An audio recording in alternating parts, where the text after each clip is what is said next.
FPS frame per second এই বিষয়টা সব ভিডিওতে আমি শর্টকাট বুঝাই, কিন্তু আজকের ভিডিওতে আমি সম্পূর্ণ বোঝানোর চেষ্টা করব আসলে এফপিএস আমাদের কি দরকারে লাগে আর এফপিএস জানা কি এত জরুরি। ভাই যদি আপনি ফটোগ্রাফি ভিডিওগ্রাফি করেন তাইলে এই এফপিএস সম্পর্কে বোঝা খুবই জরুরি, কারণ আপনার অনেক ফলস আছে এই এফপিএসের কারণে আপনি ইমপ্রুভ করতে পারবেন। তাহলে চলুন আজকের ভিডিওটি শুরু করি আর এই বিষয়টা ধারণা দেওয়ার চেষ্টা করি। দেখেন এফপিএস মতলব তো আপনারা বুঝে গেছেন, ফ্রেম পার সেকেন্ড। আপনাদের আরও খুলে বলি, এই যে ভিডিওটা দেখতে পাচ্ছেন এটা হচ্ছে 60 এফপিএসে রেকর্ড করা, মানে 60 এফপিএস। সেকেন্ডে 60টি ফটো আসতেছে। এই যে ভিডিওটা দেখতে পাচ্ছেন এটা আসলে ভিডিও না, এটা ফটো দিয়ে তৈরি করা অ্যান্ড এক্সট্রাভাবে অডিও আসতেছে, তার জন্য এটা ভিডিওতে রূপান্তর হয়েছে। মানে সেকেন্ডে 60টি ফটো।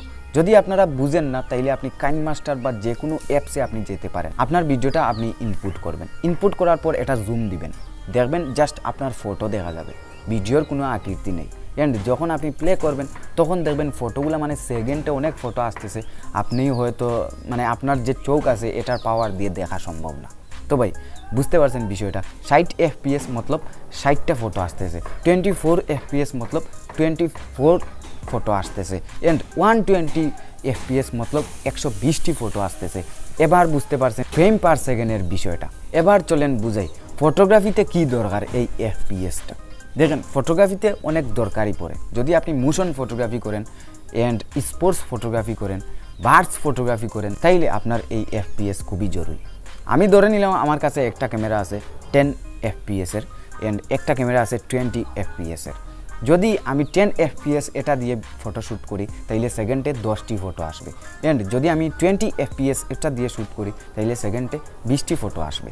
এবার আপনার ফটোগ্রাফির মধ্যে সব কিছু ডিপেন্ড করে।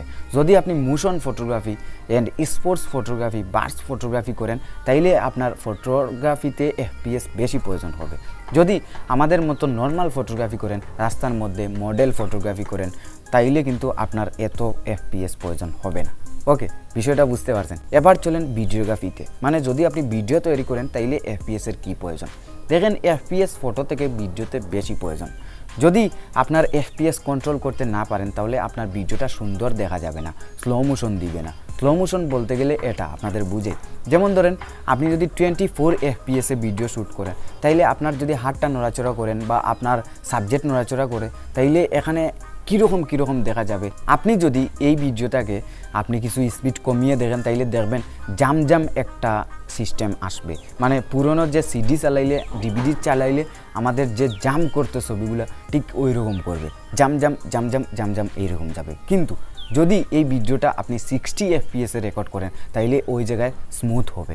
যদি আপনি এই ভিডিওটা 120 এফপিএসে ভিডিও রেকর্ড করেন তাইলে এখানে আরও বেস্ট কোয়ালিটি অ্যান্ড আরও স্মুথ হয়ে যাবে।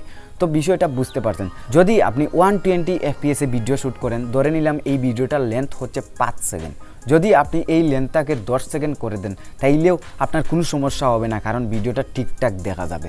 ভাই এটা হয়তো আপনারা বুঝবেন না, তবে প্র্যাকটিক্যালি করে দেখতে পারেন।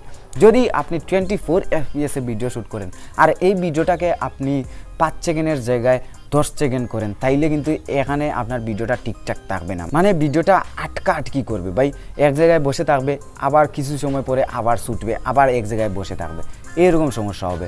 তো বুঝতে পারছেন বিষয়টা, যত আপনার এফপিএস বেশি দিয়ে ভিডিও শ্যুট করবেন তত আপনার ভিডিওটা স্মুথ হবে অ্যান্ড স্লো মোশন খুবই সুন্দর দিবে। আর যত আপনি কম এফপিএসে ভিডিও শ্যুট করবেন তত আপনার ভিডিওতে সমস্যা দেখা দিবে। তো বিষয়টা ক্লিয়ার। এবার হয়তো এফপিএস সম্পর্কে বা ফ্রেম পার সেকেন্ড সম্পর্কে বুঝতে পারছেন। ওকে, এবার আমি একটু ধারণা দিই আপনারা কত এফপিএসে ভিডিও শ্যুট করবেন।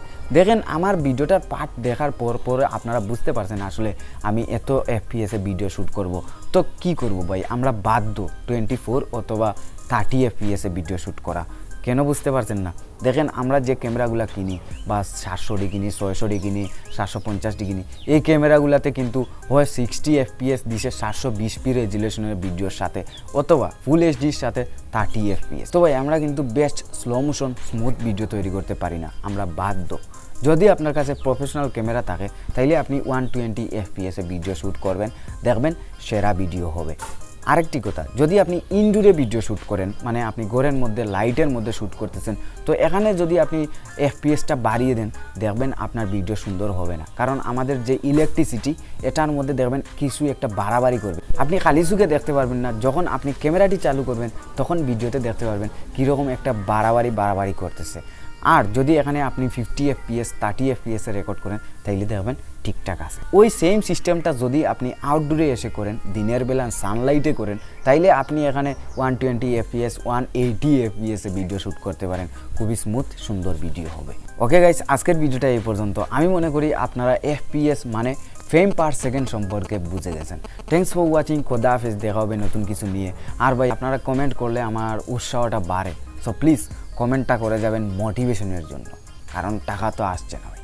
মোটিভেশন পাওয়ার জন্য আপনাদের কমেন্টই মূলত। তো ভাই প্লিজ কমেন্ট করে যাবেন। আর ভিডিওটি যদি ভালো লাগে, এক্সপ্লেনটা যদি ভালো লাগে, লাইক করতে পারেন। আর যদি আমার সাথে আপনারা থাকতে চান, hit the subscribe button. Thanks for watching. খোদা হাফেজ, দেখা হবে নতুন কিছু নিয়ে। আজকে এই পর্যন্ত।